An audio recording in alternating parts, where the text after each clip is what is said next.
Hey, bienvenue dans les Plumes d'Aïssata. Ici, on parle lecture, écriture, art et culture. On se retrouve avec une nouvelle vidéo et aujourd'hui, je vous parle d'art. J'aimerais tout simplement vous partager 3 endroits, 3 lieux peu connus, voire même méconnus en France, où nous pouvons retrouver 3 œuvres d'art à l'état brut. Ce que je veux dire par là, c'est que si tu es intéressé par l'art sous toutes ses formes, et notamment l'art, j'allais dire underground, non populaire, non conventionnel, alors cette vidéo est faite pour toi. N'hésite pas à rester connecté. Mais avant tout, n'hésite surtout pas à t'abonner, à activer la cloche pour suivre toutes les vidéos qui vont arriver par la suite, à partager si tu penses que cette vidéo intéressera d'autres personnes. Je commence avec ma première découverte. Il s'agit de la maison Picassiette à Chartres. La maison Picassiette, je l'ai découverte à Chartres. Déjà Chartres, pourquoi j'ai décidé du coup d'aller là-bas. En fait, je recherchais tout simplement un week-end pas cher, proche de Paris, mais pas à Paris, pour m'évader un peu. Et je me rappelle, c'était en 2019. Et en faisant mes recherches, je suis tout simplement tombée sur Chartres, qui était à 1h30, 2h de Paris. Et je me suis dit, pourquoi pas. J'y suis allée, et comme je fais toujours, quand je voyage, je regarde s'il y a des activités culturelles et artistiques à voir, à faire. Et j'ai découvert du coup que la maison Picassiette, c'était une activité artistique assez reconnue, assez dans la ville. Il y a aussi la cathédrale Notre-Dame qui est impressionnante aussi à voir et qui est, je pense, la chose, enfin l'élément le plus connu à Chartres. Et après ça, je pense que c'est la maison Picassiette. Et en fait, je me suis dit, il faut que j'aille voir cette maison. Pourquoi? Parce que la particularité de cette maison, c'est que c'est une maison qui a été entièrement recouverte de débris, recouverte de débris de verre de plusieurs couleurs en fait. C'est des mosaïques de débris de verre qui ont été incrustées une à une sur cette maison par son propriétaire.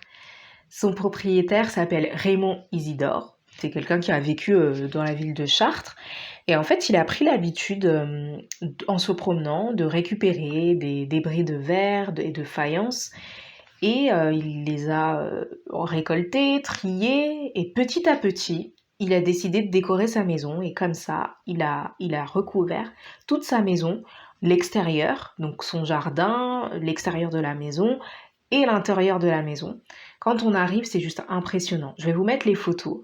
Mais en vrai, ça a beaucoup plus d'effet, évidemment, parce que enfin, représenter des animaux, mais également des visages humains, des objets, donc de même couleur, et tout ça avec des mosaïques de débris de verre ou de faïence. C'est impressionnant et pour moi, c'est vraiment ça l'art à l'état brut.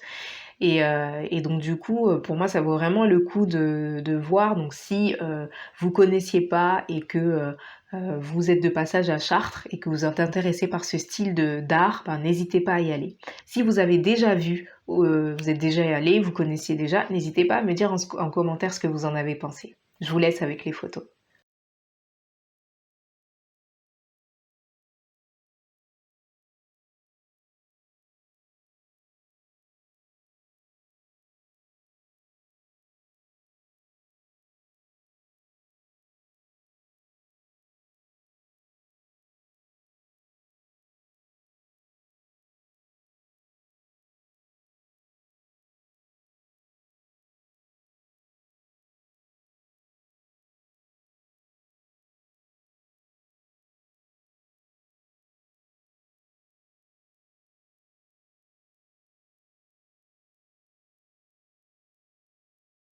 Je poursuis avec mon deuxième événement et cette fois-ci, il s'agit des grottes du Cerdon.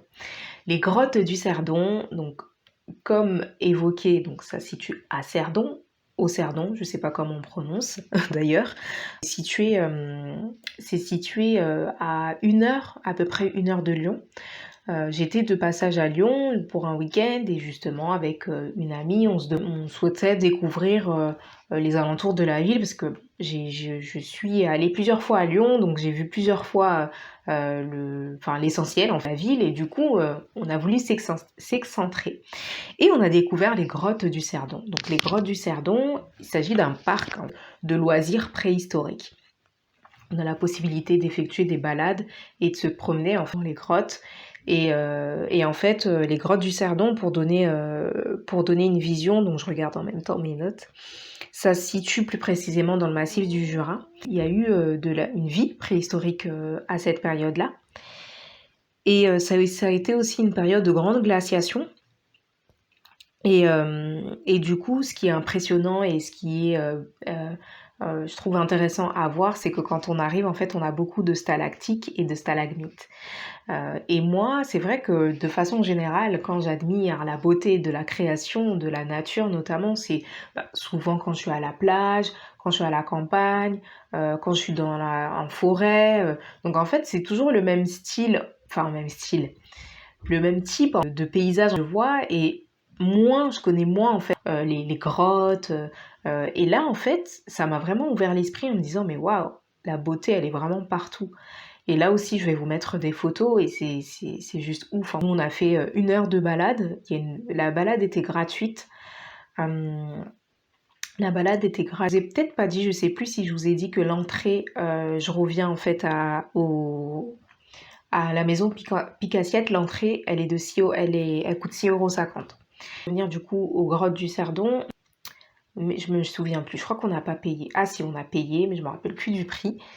Et du coup, on a fait 1 heure de balade. C'était juste waouh. Franchement, on était émerveillés par toute cette roche glaciale. Et c'est fou en fait de savoir que des millions d'années plus tard, on retrouve tout ça à travers du coup cet espace, cette grande balade. Et quand on sort, en plus, on a une vue, très belle vue sur la verdure de la ville. C'est très beau. Donc bon, ça a été une belle découverte pour moi.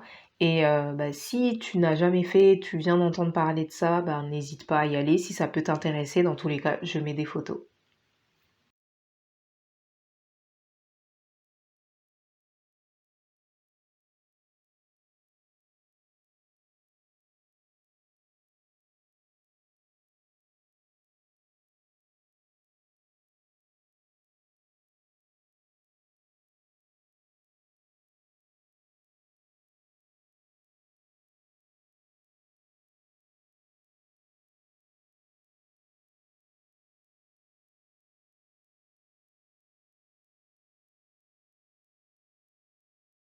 Et enfin, je termine avec mon troisième endroit.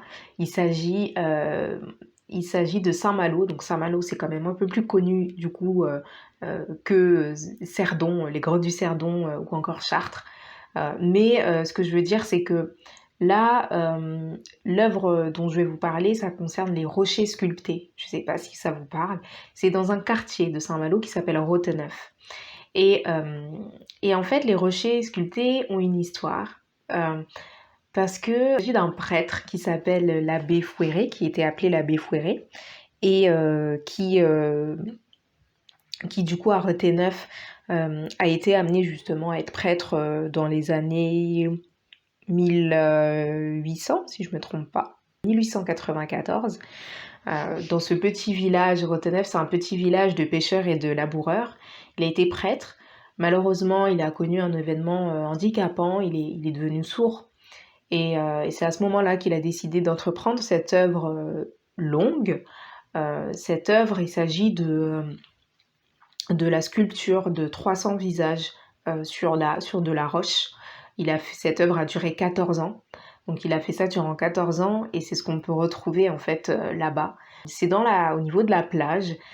Déjà la plage est vraiment belle avec le sable doré, la belle l'eau de la mer, les vagues, c'est juste magnifique, la roche avec des nuances de couleur blanche par-dessus. Il y avait encore, j'ai vu quelques personnes qui pêchaient quand j'y étais et en fait, on se promène. Alors moi, j'ai pris un chemin non conventionnel clairement parce que je me promenais, je venais vraiment en mode touriste, enfin touriste qui se balade avec son GPS et du coup, je sais pas comment j'ai réussi à atterrir là-bas, mais il y a un passage, enfin il y a une entrée, c'est pour ça que j'ai pas payé. Je dis ça parce que c'est pour ça que j'ai pas payé, mais je sais qu'il y a une entrée mais qui est dérisoire, c'est pour, continuer à maintenir du coup, à maintenir justement les visages de cette, les rochers sculptés et je vais vous mettre aussi des photos, mais c'est impressionnant à voir en vrai. Donc ça, c'est vraiment aussi de l'art à l'état brut. Donc si tu connaissais, n'hésite pas à me dire ce que tu en as pensé. Sinon, si ça t'intéresse, n'hésite pas à y aller et à me dire par la suite ce que tu en as pensé quand tu auras vu ça en vrai. Dans tous les cas, je te mets les photos.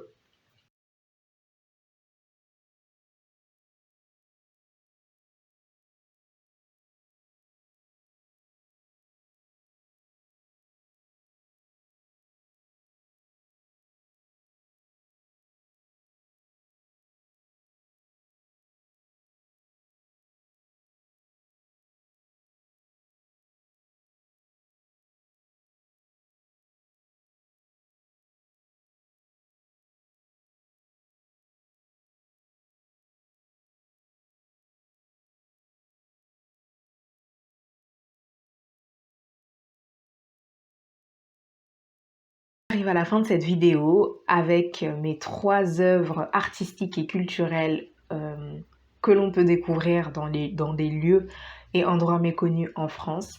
N'hésite pas à me dire ce que tu en as pensé, si tu connaissais, si tu ne connaissais pas, si oui, si ça te parle ou pas du tout. N'hésite pas à me le dire et on se retrouve avec une prochaine vidéo. Salut!